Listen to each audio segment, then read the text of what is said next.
شادی کے 1 مہینے بعد اگر بیوی گم ہو جائے تو میرا خیال ہے کہ انسان کی حالت بہت خراب ہو جاتی ہے۔ میں جب سب انسپیکٹر ہوا کرتا تھا تو ایک خاوند میرے پاس آیا تھا جس کی بیوی شادی کے 1 مہینے بعد گم ہو گئی تھی۔ اس کے دل میں غصہ تو بہت ہوگا، لیکن اس کے چہرے پر شرمندگی تھی۔ وہ سوچتا ہوگا کہ سننے والے کیا کہیں گے کہ بیوی نے اس شخص کو اپنے قابل نہیں سمجھا۔ مجھ کو تھانے میں جو آدمی رپورٹ دینے آئے تھے، ان میں ایک خاوند تھا، ایک اس کا باپ اور ایک لڑکی کا باپ۔ لڑکی کو لاپتہ ہوئے 2 دن ہو گئے تھے۔ لڑکی کی شادی اس کے خاوند کے ساتھ 1 مہینہ پہلے ہوئی تھی۔ وہ اپنے سسرال کے گھر سے لاپتہ ہوئی تھی۔ وہ کہتے تھے کہ اغوا ہوئی ہے۔ میں نے ان سے پوچھا کہ کس نے اغوا کی ہے تو انہوں نے کہا کہ ان کو معلوم نہیں۔ میں نے پوچھا کہ کسی پر ان کو شک تو ہوگا، تب بھی انہوں نے کہا کہ کسی پر شک نہیں۔ وہ ایک گاؤں تھا۔ یہ گاؤں چھوٹا نہیں تو بڑا بھی نہیں تھا۔ یہ لوگ جن کی بہو لاپتہ ہو گئی تھی خوشحال زمیندار مسلمان تھے۔ لڑکی والے بھی انہی کی ٹکر کے لوگ تھے۔ میں نے پوچھا کہ لڑکی لاپتہ کس طرح ہوئی ہے تو انہوں نے بتایا کہ ان کا مکان پکا یعنی اینٹوں کا ہے۔ دیہات میں زیادہ مکان کچے ہوتے ہیں۔ لڑکی کے سسرال کا مکان کشادہ حویلی تھا۔ صحن کی طرف 2 برآمدے تھے۔ رات کو لڑکی زرینہ اور اس کا خاوند اقبال ایک برآمدے میں ہی سوتے تھے۔ گمشدگی کی رات بھی وہ دونوں وہیں پر سوئے تھے۔ گھر کی باقی افراد دوسرے برآمدے میں سوئے تھے۔ شہر کے اندھیرے میں زرینہ کے سسر اور ساس اٹھے۔ وہ روزانہ اسی وقت اٹھا کرتے تھے، بھینس اور گائے کا دودھ دھوتے تھے۔ اس روز وہ اٹھے تو ڈیوری میں جا کے دیکھا تو بڑا دروازہ کھلا ہوا تھا۔ ساس اور سسر کے سوا اتنے سویرے کوئی بھی نہیں اٹھتا تھا۔ سسر نے اندر جا کر دیکھا، اس کی بہو زرینہ بستر پر نہیں تھی۔ سسر نے اپنی بیوی کو بتایا۔ انہوں نے تھوڑا وقت انتظار کیا پر زرینہ واپس نہیں آئی۔ صبح ہو گئی، پھر سورج نکل کر آ گیا، زرینہ پھر بھی نہیں آئی۔ زرینہ کا میکا گاؤں میں 1.5 میل دور تھا۔ وہاں جا کر پوچھا، انہوں نے بتایا کہ زرینہ ادھر بھی نہیں آئی۔ کسی کو سمجھ ہی نہیں آ رہی تھی کہ ڈھونڈے کہاں۔ 3-4 گھروں میں جا کر دیکھا اور وہ دن انہوں نے انتظار میں ہی گزار دیا۔ رات کو زرینہ کا سسر اور باپ اپنے پیر کے پاس چلے گئے۔ پیر نے اپنا حساب کتاب دیکھا اور بتایا کہ لڑکی بہت دور نکل گئی ہے، واپس آ جائے گی لیکن بہت زور لگانا پڑے گا۔ پیر نے ان کو ایک مٹھی کالے ماش سے نمک پسا ہوا اور 3 اونٹ چھٹانک چیزیں لانے کو کہا۔ وہ یہ ساری چیزیں اپنے پیر کو دے کر آ گئے۔ اس نے کہا کہ شام تک لڑکی اڑتی ہوئی واپس آئے گی۔ زرینہ کے باپ اور سسر نے پیر کو ڈبل نذرانہ دیا۔ جس طرح کپڑے ارجنٹ ڈائی کلین کرواؤ تو ڈبل پیسے دینے پڑتے ہیں، اسی طرح ان لوگوں نے بھی پیر کو کہا کہ لڑکی شام سے پہلے پہلے واپس آ جائے تو وہ پیر کی جھولی پیسوں سے بھر دیں گے۔ زرینہ کے باپ نے پیر کو ایک بکرا دینے کا بھی وعدہ کیا۔ مجھ کو یہ سن کر بہت افسوس ہوا کہ وہ ایک سکھ تھا جس نے ان کو کہا کہ بے وقوفو، پولیس کو بتاؤ، پیر لڑکیاں اغوا کر سکتے ہیں، اغوا ہو جانے والی لڑکی کو واپس نہیں لا سکتے۔ انہوں نے زرینہ کی گمشدگی کو چھپانے کی بہت کوشش کی، لیکن گاؤں میں کسی کا کوئی پردہ نہیں دے سکتا۔ اس سکھ کو بھی یہ بات پتہ چل گئی کہ یہ لوگ لڑکی کی واپسی کے لیے پیر کے پاس گئے تھے۔ سکھ نے ان کی عقل کے دروازے کھولے تو یہ میرے پاس آ گئے۔ لڑکی گھر سے کچھ لے کر گئی ہے؟ میں نے پوچھا۔ زیور، روپیہ، پیسہ؟ کچھ بھی نہیں لے کر گئی، سسر نے جواب دیا۔ ہم نے دیکھ لیا ہے، پر ہم تو یہ کہتے ہیں جی کہ اس کو کسی نے اغوا کیا ہے۔ کسی کے ساتھ دشمنی؟ نہیں جی، سسر نے جواب دیا۔ چھوٹے موٹے لڑائی جھگڑے تو ہوتے رہتے ہیں، پر قتل اغوا والی دشمنی کسی کے ساتھ نہیں۔ ڈیوری کا دروازہ رات کو اندر سے بند تھا؟ پکا بند تھا جی، سسر نے جواب دیا۔ میں نے خود زنجیر چڑھائی تھی۔ مجھ کو ایک بات سوچ سمجھ کر بتاؤ۔ میں نے کہا، کیا ایسے ہو سکتا ہے کہ تمہاری بیٹی کو اغوا کرنے والے آدمی دیوار کے اوپر سے آئے ہوں اور لڑکی کو اٹھا کر دروازہ کھولا اور نکل گئے؟ میں نے زرینہ کے خاوند کو کہا، تم بتاؤ، تم سوئے ہوئے تھے، مرے ہوئے تو نہیں تھے؟ انہوں نے لڑکی کو اٹھایا تو اس نے ذرا سی آواز تو نکالی ہوگی۔ وہ لڑکی تھی، لکڑی تو نہیں تھی کہ کوئی آیا اور اسے اٹھا کر چلا گیا۔ مجھ کو کچھ نہیں پتا وہ کس طرح چلی گئی ہے۔ خاوند کی آواز کانپ رہی تھی۔ میں تم کو سب کچھ بتاتا ہوں کہ لڑکی خود گئی ہے۔ میں نے کہا، میں اگر تم سے پوچھوں گا کہ لڑکی کا چال چلن کیسا تھا تو تم کہو گے کہ وہ پاک صاف اور نیک قسم کی لڑکی تھی۔ میں تم کو کہوں گا کہ لڑکی اس اقبال کی بجائے کسی اور کو پسند کرتی ہی تھی اور اسی کے ساتھ چلی گئی ہے، تو تم کہو گے کہ وہ تو اس شخص پر جس کا نام اقبال ہے مرتی تھی۔ تم میں کون سچ بولے گا؟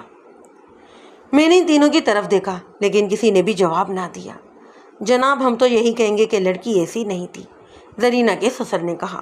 وہ بالکل چپ چاپ لڑکی تھی، آپ کسی اور سے بھی پوچھ لیں۔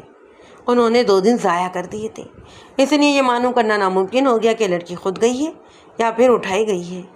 تم نے پیر کو بتایا نہیں کہ لڑکی شام تک واپس نہیں آئی؟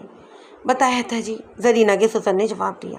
وہ کہتے تھے کہ لڑکی پر بڑے ہی سخت تعویذ کیے گئے ہیں، واپس آ جائے گی پر بہت دن لگ جائیں گے۔ میں ان کے گھر چلا گیا۔ برآمدے میں وہ جگہ دیکھی جہاں لڑکی سوئی تھی۔ اس کے خاوند کی چارپائی اس کی چارپائی کے ساتھ ملی ہوئی تھی۔ باہر کی دیوار اتنی اونچی تھی کہ کوئی ادھر سے اندر نہیں آ سکتا تھا، چھت کی طرف سے بھی آنا بہت مشکل تھے۔ میں نے مکان کا بڑی اچھی طرح جائزہ لیا۔ مجھ کو یہی ایک بات سمجھ میں آئی کہ لڑکی خود ہی گئی ہے۔ اس گھر سے لڑکی کو اٹھا لے جانا اسی کا کام ہو سکتا تھا جو نامی گرامی یا زبردست قسم کا ڈاکو ہوگا۔ ایک اور شک بھی میرے دماغ میں آیا، وہ یہ کہ اقبال خاوند نے کسی وجہ سے لڑکی کو قتل کر دیا ہوگا اور لاش کہیں پر پھینک آیا ہوگا۔ میرا یہ شک اس لیے کچا تھا کہ اقبال نے زرینہ کو قتل کیا ہوتا اور وہ لاش کو کہیں پر پھینک آیا ہوتا تو لاش کسی نہ کسی کو نظر آ جاتی۔ یہ ہو سکتا تھا کہ اس نے لاش کو دفن کر دیا ہوگا۔ مجھ کو اقبال پر شک اس لیے بھی تھا کہ وہ بالکل چپ تھا، اس کا باپ ہی بولتا تھا، ہر سوال کا جواب بھی وہی دیتا تھا۔ جناب اقبال کے باپ نے کہا، ایک بات میرے دماغ میں آتی ہے، لڑکی اگر خود جاتی تو پیسے اور زیور ضرور لے کر جاتی۔ میں اس کو ضروری نہیں سمجھتا، اس کا یارانہ ایسے آدمی کے ساتھ ہوگا جس کو روپے پیسے اور زیور کی ضرورت نہیں تھی۔ یہ سب باتیں ابھی مجھ کو معلوم کرنی تھی۔ مجھ کو لاپتہ لڑکی کے سسرال کے مشوروں کی ضرورت اس لیے بھی نہیں تھی کہ ان کی ناک پر مکھی بیٹھ گئی تھی۔ نئی بہو کا بھاگ جانا بڑی بری بے عزتی والی بات تھی۔ میرے پاس بہت سے ذریعے تھے جن سے مجھ کو زمین کے نیچے کا حال بھی معلوم ہو جاتا تھا۔ ایک ضروری پہلو اپنے سامنے رکھ لیں، یہ اس وقت کی واردات ہے جب آج کل کی طرح آزادی نہیں تھی۔ لوگ اخلاق اور کردار کے پابند ہوتے تھے۔ لڑکے لڑکیاں آسانی کے ساتھ ایک دوسرے سے نہیں مل سکتے تھے۔ شرم اور حیا کو بہت ضروری سمجھا جاتا تھا۔ آج کل کسی لڑکی کا کسی کے ساتھ نکل جانا کوئی بھی بڑا واقعہ نہیں سمجھا جاتا۔ اس زمانے میں کوئی لڑکی گھر سے بھاگ جائے تو اس کو بہت ہی عجیب اور بہت ہی دلیر لڑکی کہتے تھے۔ میں نے اقبال کو الگ کر کے پوچھا کہ وہ مجھ کو خود کچھ بتا دے گا یا پھر میں پہلے ہی دوسروں سے پوچھوں کہ یہ معاملہ کیا ہے۔ اس نے ایسا جواب دیا جس نے میری تسلی نہ کی بلکہ شک ہو گیا۔ میں نے اس کو پرے کر دیا اور اس کی ماں کو الگ بٹھا لیا۔ دیکھو ماں جی، میں نے اس کو صاف بات کہی، آپ اپنی عزت بے عزتی کا خیال نہ کرو۔ جب معاملہ پولیس کے ہاتھ میں چلا جاتا ہے تو کسی کا پردہ نہیں رہتا۔ تمہاری بہو اپنی مرضی سے گئی ہے، اب تم کسی کا بھی لحاظ نہ کرو۔ مجھ کو ہر بات بتاؤ۔ سب سے پہلے یہ بتاؤ کہ لڑکی کی عادتیں کیسی تھیں، چال چلن کیسا تھا، تمہارے بیٹے کے ساتھ اس کا سلوک کیسا تھا، گھر میں تم سب کے ساتھ کیسا سلوک کرتی تھی، ہوشیار تھی، چالاک تھی یا بدھو بنی رہتی تھی۔ ہم نے اس کی 2 خوبیاں دیکھ کر اس کا رشتہ لیا تھا، اقبال کی ماں نے کہا۔ ایک تو اس کی خوبصورتی اور دوسرا یہ کہ بالکل چپ رہنے والی لڑکی تھی۔ اپنے ہی ماں باپ کے گھر میں بہت کم بولتی تھی، نماز روزہ باقاعدہ کرتی تھی، اداس رہتی تھی۔ میں نے پوچھا۔ نہیں، اقبال کی ماں نے جواب دیا، خوش رہتی تھی۔ یہاں تمہارے گھر میں اس کا سلوک کیسا تھا؟ یہاں بھی خاموش رہتی تھی، اس نے جواب دیا، اور خوش بھی۔ اقبال کی ماں سوچ میں پڑ گئی، پھر اس نے کہا، اس طرح خوش نہیں تھی جس طرح اپنے ماں باپ کے گھر ہوتی تھی اور اپنے خاوند کے ساتھ۔ وہ تو آپ کو معلوم ہے کہ ہماری لڑکیاں شادی کے بعد سب کے سامنے اپنے خاوند کے ساتھ بات کرتے ہوئے شرماتی ہیں، اقبال کی ماں نے کہا۔ اقبال کے ساتھ زرینہ کو بات کرتے ہوئے میں نے کبھی نہیں دیکھا۔ اقبال اتنا خوبصورت دلہن سے بہت خوش ہوگا، میں نے کہا۔ مجھ کو بالکل ٹھیک جواب چاہیے، سوچ سمجھ کر جواب دو، اس میں تمہارا ہی فائدہ ہے۔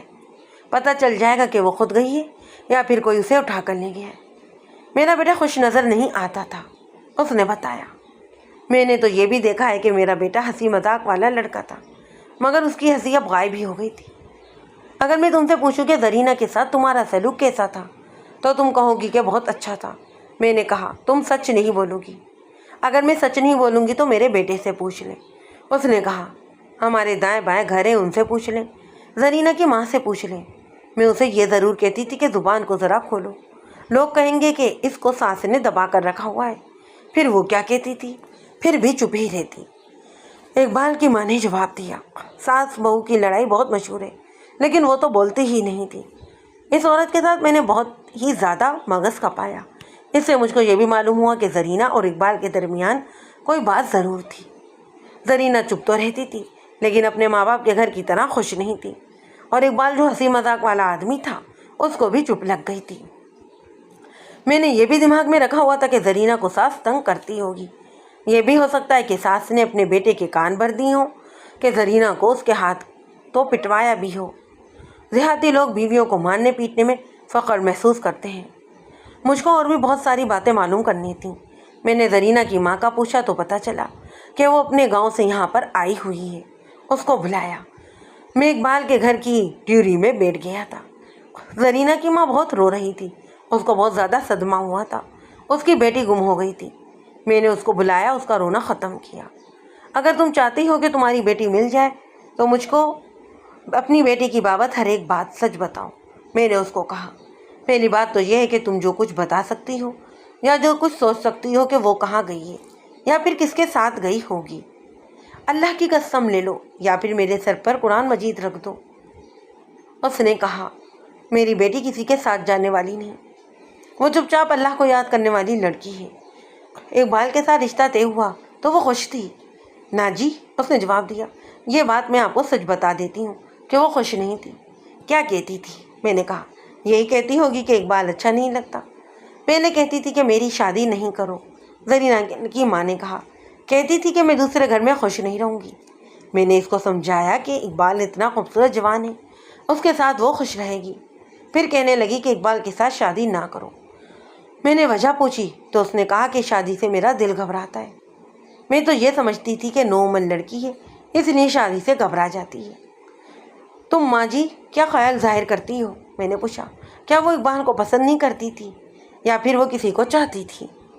ایسی کوئی بھی بات نہیں تھی کہ وہ اقبال کو پسند نہ کرتی ہو۔ زرینہ کی ماں نے جواب دیا، آپ نے اقبال کو دیکھا ہے، اس کو ہر لڑکی ہی پسند کرتی ہوگی۔ میری بیٹی باہر گھومنے پھرنے کی بھی شوقین نہیں تھی، اور وہ جوان لڑکیوں کی طرح شوخیاں بھی نہیں کرتی تھی۔ وہ کسی اور کو نہیں چاہتی تھی۔ اپنی بیٹی کی بابت میں قسم کھا سکتی ہوں۔ قسم نہ کھاؤ ماں جی، میں نے کہا، کسی کے دل کا حال کسی کو معلوم نہیں ہوتا۔ مجھ کو یہ بتاؤ کہ اس کے سسرال نے اسے تنگ کیا ہوگا اور وہ گھبرا کر بھاگ گئی ہوگی۔ وہ بھاگ کر جاتی کہاں؟ اس نے جواب دیا، اپنے ہی گھر آتی۔ دوسری بات یہ کہ اس 1 مہینے میں وہ 3 مرتبہ میرے پاس آئی تھی۔ میں نے اس کی ساس سسر اور اقبال کے سلوک کی بابت پوچھا تھا۔ اس نے کوئی بھی شکایت نہیں کی تھی۔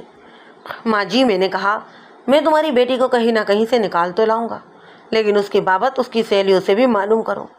وہ کسی نہ کسی کو چاہتی ہوگی۔ وہ اپنی مرضی سے گئی ہے، اس کو کسی نے بھی نہیں اٹھایا۔ وہ سوچ میں پڑ گئی۔ میں اس کو دیکھتا رہا۔ آپ کو یہ بھی بتا دیتا ہوں کہ وہ خوشحال زمیندار خاندان کی معزز عورت تھی۔ اس کے بولنے کا طریقہ بڑا ہی اچھا تھا۔ آپ کہتے ہیں کہ وہ اپنی مرضی سے گئی ہے، اس نے کہا، اس سے میرے دل کو رنج ہوتا ہے۔ یہ خیال غلط ہے۔ میں آپ کو ایک بات بتاتی ہوں۔ زرینہ کو نیند میں چلنے کی عادت تھی، لیکن میں کچھ کہہ نہیں سکتی۔ نیند میں چلنے کی عادت تھی؟ میں نے حیران ہو کر پوچھا، کیا وہ نیند میں باہر نکل جاتی ہے؟ میری زبان پر اکٹھے ہی بہت سارے سوال آ گئے جو میں نے اس سے ایک ہی قطار میں پوچھ لیے۔ وہ ٹیڑھے منہ کی طرف اس طرح دیکھ رہی تھی جس طرح مجھ کو بیوقوف سمجھتی ہو۔ اس نے ضرور سوچا ہوگا کہ اس بیوقوف آدمی کو کیا ہو گیا ہے۔ اس نے میرے تمام سوالوں کے جواب دے دیے۔ میری کہانی پڑھنے والے بہن بھائیوں کو معلوم ہوگا، بعض لوگوں کو، خصوصاً بچوں کو، نیند میں چلنے کی بیماری لگ جاتی ہے۔ اس بیماری والا انسان سوتے میں چارپائی سے اٹھتا ہے اور کمرے یا صحن میں گھوم پھر کر چارپائی پر آ کر لیٹ جاتا ہے۔ اس کی آنکھ نہیں کھلتی، بلکہ ایسا کہیں کہ اس کی نیند ہی نہیں کھلتی۔ وہ سویا رہتا ہے اور چلتا رہتا ہے۔ صبح اسے بالکل یاد نہیں رہتا کہ رات کو وہ چلتا پھرتا رہا ہے۔ یہ نفسیاتی بیماری ہوتی ہے۔ زرینہ کی بابت اس کی ماں نے بتایا کہ وہ مہینے میں 1 مرتبہ اور کبھی 2 مرتبہ آدھی رات کے وقت نیند میں اٹھ کر چل پڑتی تھی۔ ماں یا گھر کا کوئی فرد جاگ جاتا اور اسے روکتا تھا تو اس کو احساس ہی نہیں ہوتا تھا کہ اس کو کوئی روک رہا ہے۔ وہ صحن میں چکر لگا کر واپس آ جاتی۔ 2 مرتبہ وہ کوٹھے پر چڑھ گئی تھی۔ خوش قسمتی سے اس کو دونوں ہی مرتبہ ماں نے دیکھا تھا اور اس کو بازو سے پکڑ کر لے آئی۔ اس کی آنکھ نہیں کھلی تھی۔ اس حالت میں اس کی آنکھیں ادھ کھلی رہتی۔ اس کو یہ مرض شادی سے 5 سال پہلے شروع ہوا تھا۔ ایسا سمجھی کہ جب مرض شروع ہوا تو اس وقت اس کی عمر 13-14 سال تھی۔ ماں باپ اس کا علاج تعویذوں سے اور خانقاہوں کی مٹی سے کرتے رہتے۔ ان کو معلوم نہیں تھا کہ یہ ذہن لاشعور کا اثر ہے اور یہ ایک ایسا نفسیاتی مرض ہے جو تعویذوں اور دوائیوں سے ٹھیک نہیں ہو سکتا۔ اس کے سسرال کو تم نے بتایا کہ اس کو یہ بیماری ہے؟ نہ جی نہ، زرینہ کی ماں نے جواب دیا۔ اگر بتا دیتے تو وہ اس کا رشتہ نہ لیتے۔ میں نے اس عورت کے ساتھ بہت مغز کھپایا۔ اس کو میں نے بہت دفعہ کہا کہ اس کی بیوی کسی کو چاہتی ہوگی، وہ اس آدمی کا سراغ لگائے۔ وہ کہتی تھی کہ ایسا کوئی آدمی ہی نہیں۔ میرے دماغ میں اب زرینہ کا نیند میں چلنا اٹک گیا۔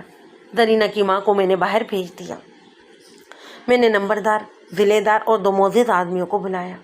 ان کو کہا کہ تمہارے گاؤں کی ایک لڑکی لاپتہ ہو گئی ہے، ان کو آرام نہیں کرنا چاہیے۔ وہ سب سراغ رسانی کریں اور مجھ کو بتائیں کہ لڑکی عادتوں کی کیسی تھی۔ میں نے ان کو یہ بھی کہا کہ وہ زرینہ کے گاؤں میں جاسوسی کریں اور مجھ کو بتائیں کہ اس کا در پردہ دوستانہ کس کے ساتھ تھا۔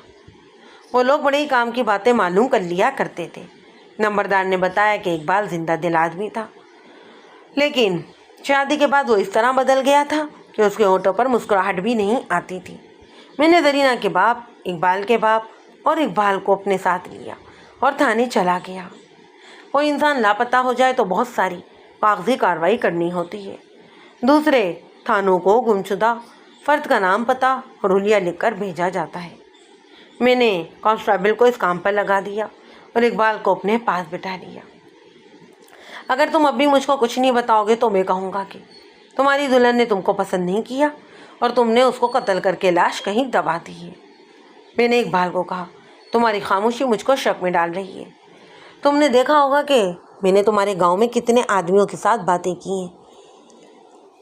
تمہاری ماں نے بھی مجھ کو بتایا ہے کہ، اور زرینہ کی ماں نے بھی۔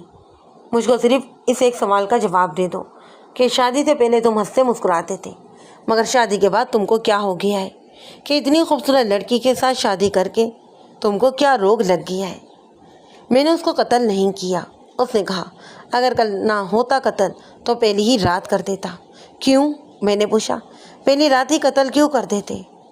اس نے اس طرح آہ بھری جس طرح کسی کے اندر بہت غم ہوتا ہے۔ پھر اس نے سر آگے کو پھینک دیا۔ میں اس کو دیکھتا رہا۔ اس نے سر اوپر اٹھایا۔ اس کی آنکھیں سرخ ہو گئی تھیں۔ وہ بڑا ہی خوبصورت جوان تھا، عمر 24 سال سے اوپر نہیں تو کم بھی نہیں ہوگی۔ میں کمزور دل آدمی نہیں ہوں، اس نے کہا، اور مجھ کو پتہ بھی نہیں ہوتا کہ اداسی اور غم کہتے کسے ہیں۔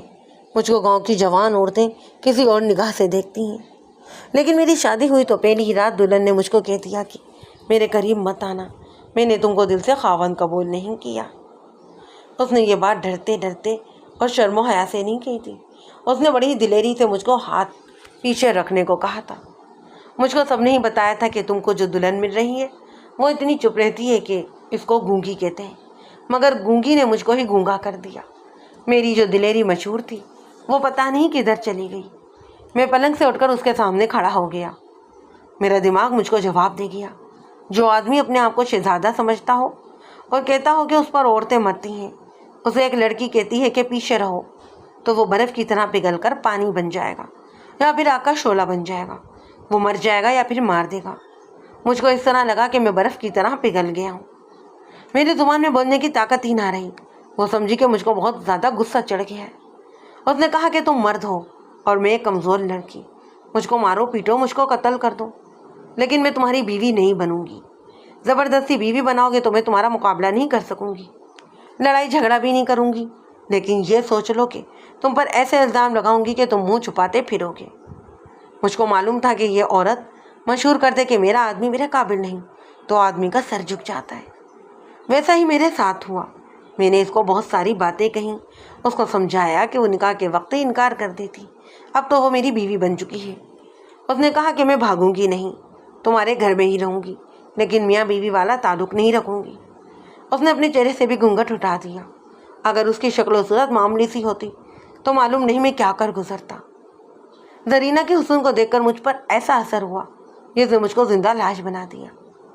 میں نے اس کو کہا کہ میں اتنا بدصورت تو نہیں جو تم مجھ سے نفرت کرتی ہو۔ اس نے کہا کہ تم کو کس نے کہا ہے کہ میں تم سے نفرت کرتی ہوں؟ تم ماں کے اتنے خوبصورت بیٹے ہو، تم کو دیکھ کر تو دل خوش ہو جاتا ہے، لیکن جس طرح تم نے مجھ کو قبول کیا اس طرح میں نے تم کو قبول نہیں کیا۔ اگر تم مجھ کو طلاق دے دو تو تمہارا میں یہ احسان ساری عمر نہیں بھولوں گی۔ میں نے اس کی اس بات کا کوئی جواب نہ دیا۔ اس سے پوچھا کہ وہ کون ہے جس کے لیے تم مجھ کو لات مار رہی ہو۔ اس نے کہا کہ یہ تو کبھی بھی نہیں بتاؤں گی۔ بس جناب رات اسی طرح گزر گئی۔ صبح مجھ کو چکر آ رہے تھے۔ تم نے اپنی ماں یا اپنے باپ کو نہیں بتایا؟ نہیں جی، اقبال نے جواب دیا، میں نے ان کو نہیں بتایا۔ اگر آپ پوچھیں کہ میں نے کس واسطے نہیں بتایا تو میں آپ کو کچھ بھی جواب نہیں دوں گا۔ ایسا معلوم ہوتا تھا کہ اس لڑکی نے مجھ پر پہلے سے ہی کوئی تعویذ ٹونا کیا ہوا ہے۔ آپ سارے گاؤں والوں سے پوچھیں میں کتنا دلیر آدمی ہوں، لیکن اس لڑکی کے آگے میری ساری ہی دلیری جواب دے گئی۔ مجھ کو دوست مذاق میں کچھ نہ کچھ کہتے تھے اور پوچھتے تھے کہ پہلی رات کیسی گزری، اور میں بہت مشکل سے صرف یہی کہتا کہ اچھی۔ آپ کو معلوم ہوگا کہ تعویذ اور ٹونا کیا ہوتا ہے۔ عامل لوگ ہوتے ہیں جن کے ہاتھ میں کالا علم یا جادو ہوتا ہے، جس کو الٹا علم بھی کہتے ہیں۔ ایسے لوگ بھی ہیں جو اس علم کو نہیں مانتے، لیکن یہ علم موجود ہے اور اس کا اثر اچھا بھی ہو سکتا ہے، لیکن زیادہ لوگ اس کو اپنے دشمنوں کے خلاف برے اثر کے لیے ہی استعمال کرواتے ہیں۔ میرے پاس اس طرح کے 2 کیس آئے تھے۔